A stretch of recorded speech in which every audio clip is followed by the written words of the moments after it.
തേങ്ങ അരച്ച ഒരു മത്തിക്കറി തയ്യാറാക്കിയാലോ? അതിന് വേണ്ടിയിട്ട് ഞാനിവിടെ ഒരു തേങ്ങയാണ് എടുത്തിട്ടുള്ളത്. അത് ചെറിയ തേങ്ങ ആയതുകൊണ്ടാണ് ഒരു തേങ്ങ എടുത്തത്. വലുതാണെങ്കിൽ ഒരു അരമുറി മതി. അതിന് കൂടത്തിന് ഞാൻ കുറച്ച് ചീരാമുളക് എടുത്തിട്ടുണ്ട്. അതുപോലെ തന്നെ വാളൻപുളി എടുത്ത് വെച്ചിട്ടുണ്ട്.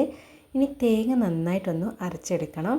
തേങ്ങയും ചീരാമുളകും കൂടെ ഒരുമിച്ച് ചേർത്താണ് ഞാൻ അരയ്ക്കുന്നത്. അതിലേക്ക് കുറച്ച് വെള്ളം കൂടി കൂട്ടിയിട്ട് നന്നായിട്ട് തന്നെ അരച്ചെടുക്കണം. നല്ല പേസ്റ്റ് പോലെ നന്നായിട്ട് അരഞ്ഞു വരണം. ഇനി ഞാൻ 2 തക്കാളിയാണ് ഇവിടെ എടുത്ത് വെച്ചിട്ടുള്ളത്. ഒരു മീഡിയം സൈസുള്ള തക്കാളിയാണ്. ഞാൻ 2 എടുത്തിട്ടുണ്ട്. അതിൻ്റെ കൂടെ ഒരു ഇഞ്ചിയും കൂടി എടുത്തിട്ടുണ്ട്. ഒരു ചെറിയൊരു കഷ്ണം ഇഞ്ചി കൂടി എടുത്ത് വെച്ചിട്ടുണ്ട്.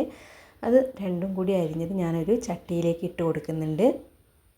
ഇനി ഇതിലേക്ക് ആവശ്യമായിട്ട് ഒരു 4 സ്പൂൺ മുളക് പൊടിയും ഒരു അര സ്പൂൺ മഞ്ഞൾപ്പൊടിയും എടുത്ത് വെച്ചിട്ടുണ്ട്. അതും കൂടെ ഞാൻ ചട്ടിയിലേക്ക് ഇട്ട് കൊടുക്കുന്നുണ്ട്. ഇനി ആവശ്യത്തിനുള്ള ഉപ്പും കൂടി ചേർക്കണം. ആവശ്യത്തിനുള്ള ഉപ്പും കൂടി ചേർത്ത് കഴിഞ്ഞിട്ടുണ്ടെങ്കിൽ വാളൻപുളി പിഴിഞ്ഞതും കൂടി ചേർക്കുന്നുണ്ട്.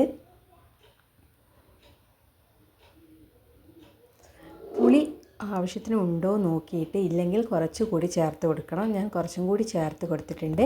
ഇനി അതിലേക്ക് ആവശ്യത്തിനുള്ള വെള്ളം കൂടി ചേർക്കണം. തേങ്ങ അരച്ച കറി ആയതുകൊണ്ട് കുറച്ചൊരു ഗ്രേവി വേണം. ഇനി അതൊന്ന് അടച്ച് വെച്ചിട്ട് നന്നായിട്ടൊന്ന് തിളപ്പിച്ചെടുക്കണം.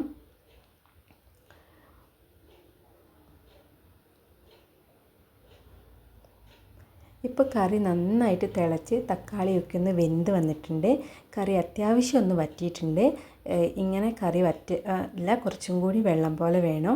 അപ്പോൾ കുറച്ചും കൂടി വെള്ളം ചേർത്ത് കൊടുക്കേണ്ടി വരും. ഞാൻ തക്കാളിയൊക്കെ നല്ലോണം വെന്തതിന് ശേഷം അതിലേക്ക് അരച്ച് വെച്ച തേങ്ങ കൂടി ചേർത്ത് കൊടുക്കുന്നുണ്ട്. ഇനി അരച്ച് വെച്ച തേങ്ങ കറിയിലേക്ക് ചേർക്കുകയാണ്. തേങ്ങ ചേർത്ത് കഴിഞ്ഞതിന് ശേഷം ഒന്ന് ഇളക്കിയിട്ട് കറിൻ്റെ ഒരു പാകം നോക്കണം. കാരണം വെള്ളം ഇനി വേണോ വേണ്ടേന്ന്. ഇപ്പോൾ ഇത് നല്ല കട്ടിയാണ്.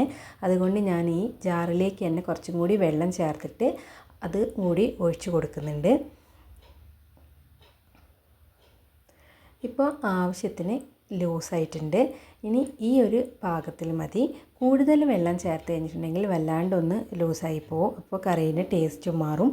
അപ്പോൾ അത്യാവശ്യം കട്ടിയും വേണം. ഇനി ഇതാ ഞാൻ മത്തി കഴുകി വൃത്തിയാക്കി വെച്ചിട്ടുണ്ട്. നല്ല പഞ്ഞിയുള്ള മത്തിയാണ് കിട്ടിയിട്ടുള്ളത് ഇന്ന്.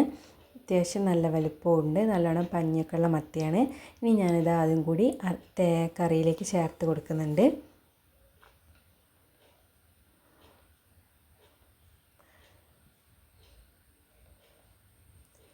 മീൻ ചേർത്തതിന് ശേഷം ഞാനൊന്ന് കറി ഒന്ന് ഇളക്കി കൊടുക്കുന്നുണ്ട്. മീനിൻ്റെ മുകളിലേക്കൊക്കെ ആ കറീൻ്റെ ഒക്കെ ഒന്നാക്കി കൊടുക്കുന്നുണ്ട്. ഇനി കറി നന്നായിട്ടൊന്ന് തിളച്ച് വരണം. മീനൊക്കെ ഒന്ന് വെന്ത് വരണം. അതിലേക്ക് കുറച്ച് കറിവേപ്പിലയും കൂടി ചേർത്ത് കൊടുത്തിട്ട് ഇനി നന്നായിട്ടൊന്ന് കറി തിളയ്ക്കട്ടെ.